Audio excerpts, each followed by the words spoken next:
isang mainit at naglalagablab na mga kapapasok na balita.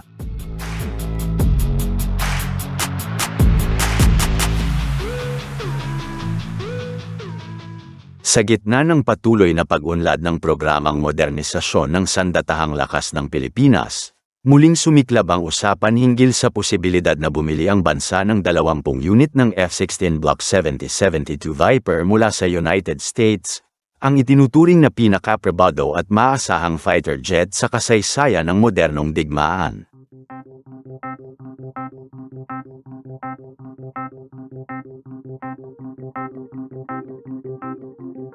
Kinumpirma ito ni Ambassador Jose Manuel B. Romualdez, ang kinatawan ng Pilipinas sa Amerika.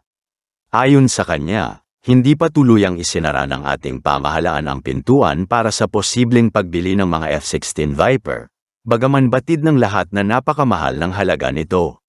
Ngunit sa likod ng presyo, nakikita ng ilan ang mas malalim na dahilan kung bakit maaaring ituloy ito, ang usapin ng alyansa, respeto, at tiwala.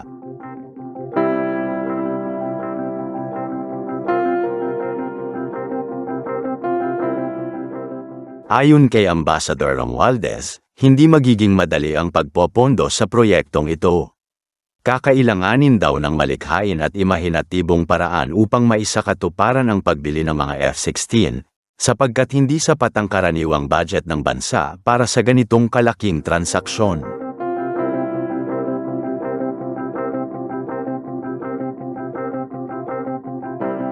Samantala, ayon sa Max Defense Philippines, ang tanging paraan upang maisakatuparan ito ay kung magbibigay ng tulong o grant ang pamahalaan ng Amerika. Maaaring sa pamamagitan ito ng pagbawas sa presyo, pagbibigay ng libreng pagsasanay, o pag-shoulder ng mga gastos sa bala at ibang kagamitan. Kung simpleng utang lamang o soft loan ang ialok, magiging mahirap pa rin itong bigyang katwiran, sapagkat maraming ibang fighter jet ang mas mura ngunit may katulad na kakayahan.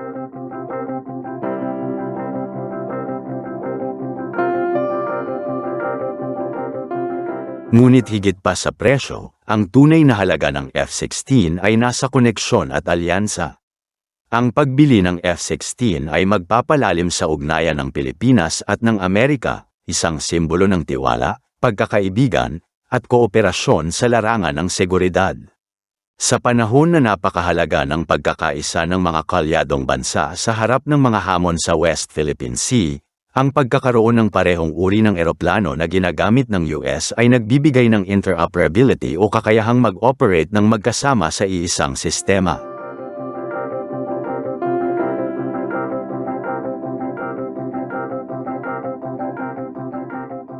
Sa ilalim ng pamumuno noon ni Donald Trump, na kilala sa kanyang transactional na estilo, mahalaga ang mga kasunduan na kapwa may pakinabang. Kaya kung ang Pilipinas ay pipili ng ibang bansang pagbibilhan ng mga fighter aircraft, maaari itong makita ng Washington bilang kawalan ng pakikiisa o non-cooperative move.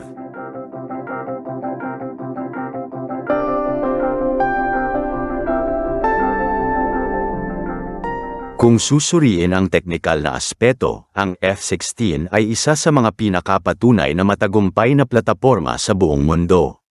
Napatunayan na ito sa maraming digmaan at operasyon, at ginagamit ng higit sa 25 bansa.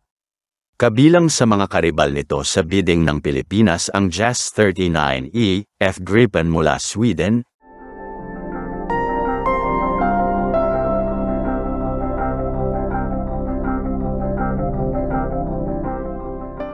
Eurofighter Typhoon mula Europa,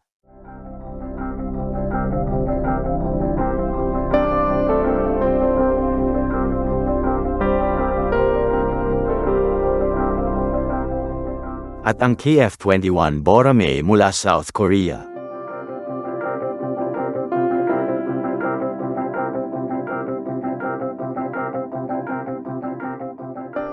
May malinaw na kalamangan ang F-16, lalo na sa bersyong Viper, dahil sa conformal fuel tanks na nagpapahaba ng saklaw at tagal ng lipad. Ibig sabihin, makakagalugad ito ng mas malawak na bahagi ng West Philippine Sea nang hindi kailangang madalas mag-refuel.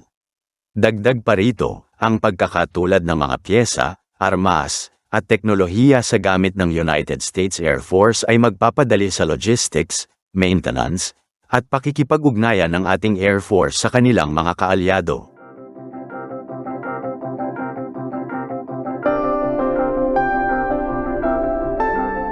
Subalit hindi rin maitatanggi ang mga balakid, ang presyo at tagal ng paghihintay.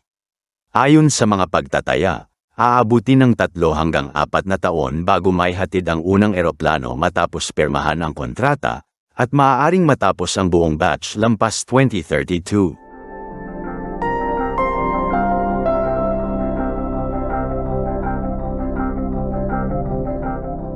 Kaya naman nakikita ng Max Defense Philippines na posibleng gawin ng Department of National Defense, DND, at PAF ang proyektong ito bilang hiwalay na programa mula sa Multirole Fighter Acquisition Project. Sa halip, maaari itong maging isang espesyal na proyekto ng kooperasyon sa pagitan ng gobyerno ng Pilipinas at ng gobyerno ng Amerika, lalo na kung pipili ang DND ng ibang uri ng fighter jet para sa kasalukuyang MRF program.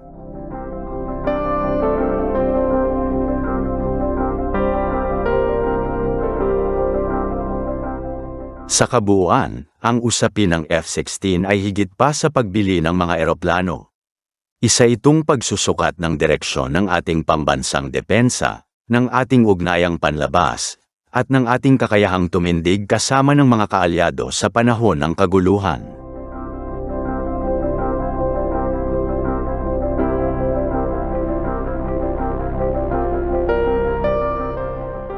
Kung maisa sa katuparan, ang F-16 Viper ay hindi lang magiging isa pang armas ng bansa, ito ay magiging simbolo ng pambansang dangal, modernong lakas, at matatag na pakikipagkaibigan sa isa sa pinakamakapangyarihang bansa sa mundo.